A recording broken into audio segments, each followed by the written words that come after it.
Hello friends, welcome back to the channel. The 7-star BAXCALIBUR Tera raid event is back for its final time in Scarlet and Violet. In today's video, we'll cover all of the details as well as the best builds for you to easily solo this with in-game. This Mightiest Mark BAXCALIBUR event is available through Black Star Tera raids from the 27th until the 29th of June. And for its second time out, we'll also be joined by 5-star Blissey Tera raids, which are a great resource for farming Tera shards and level up candies. Now, the build that we're featuring in today's video is Annihilape, hopefully something a lot of you already have in game that you can just slightly tweak for this raid.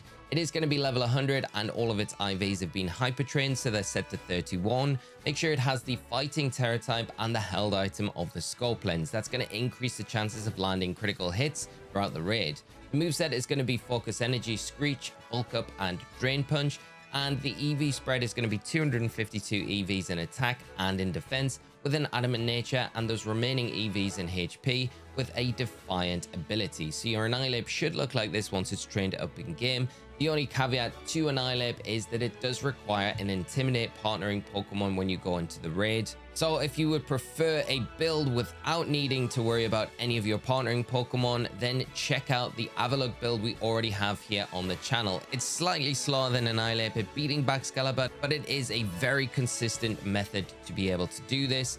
Definitely one to check out. The link for the video will be down in the description below. But with that out the way, we'll jump into the raid now, and I'll show you how easy it can be to take down 7-star BAXCALIBUR with Annihilape.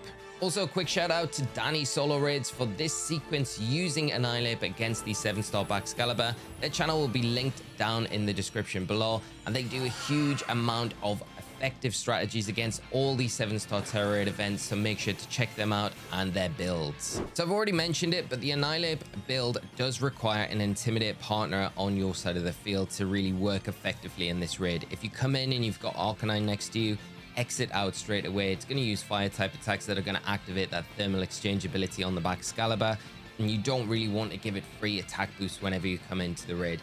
Taurus or Staraptor are ideal. We've got a Taurus here, so we can continue. BAXCALIBUR gonna initially set up a Sword Stance, boosting its attack to +2, but that'll be helped and nullified by the Intimidate cycling from that Taurus. We're gonna start off with a Screech. Because the shield's not up, we can use this status condition move and lower that defense by 2 stages. So that's gonna help out with our damage output as we go forward in the raid. We're gonna take some big damage as well early on from the Glaive Rush, and we'll see on turn 2 that shield set up from the BAXCALIBUR. Very early shield here. Turn 2, we're going to lock in with an all-out attack here. This is going to mean that our damage when we do come back onto the field is going to be increased for the next few turns. And yes, we are intentionally getting knocked out here. This is going to speed up the process of that notification popping up, where it's going to nullify stats and abilities on our side of the field, allowing us to then start setting up our strategy. So here we go. There's that notification. And yeah, it's weird to come into a raid and intentionally get fainted, but for that process, it does work out. We're going to lock in when we come back onto the field with a bulk up, boosting our attack and our defense by 1 stage, allowing us to take those attacks a little bit better from the BAXCALIBUR and increasing our damage output. So you see the Taurus is coming in and out, and dropping those Intimidates mean that we can take these Glaive Rushes a lot better now. Turn 3, we're going to go for turn 4, we're going to go for a Focus Energy. That's going to stick for the entirety of this raid, boosting our critical hit chances. And when you stack it with that scope lens, it's going to mean that every time we use the Drain Punch, which we use on our next turn, we're going to be landing critical hits, increasing that damage and just keeping us as healthy as possible for these next few turns as we tick down towards our terrestrialization counter. Glaive Rush going to continually be fired out, but because of that Intimidate, like we've already mentioned from the Taurus, it is going to be getting weaker each and every turn as we just continually go for these Drain Punches here and keep ourselves healthy. At this point, we're just trying to get to the point where we can terrestrialize. So one more Drain Punch after this will make sure that we are in that position to terrestrialize. And the only things that can go wrong at this stage of the raid are going to be critical hits, and that's just RNG. That will happen if you are farming this raid over and over again for the high cost items while the event's running this weekend.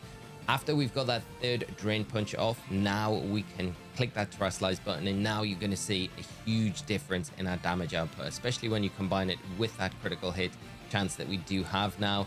And we'll lock in straight away with that Drain Punch, and we'll start chipping away at this health bar as well and trying to get it caught up with the raid timer. We're in a pretty good, comfortable position at the moment with that raid timer, so we're not in any danger of getting kicked out of the raid anytime soon, and we'll start be able to make some real progress and headway here. You can see the damage increase here with those critical hits. It makes such a difference.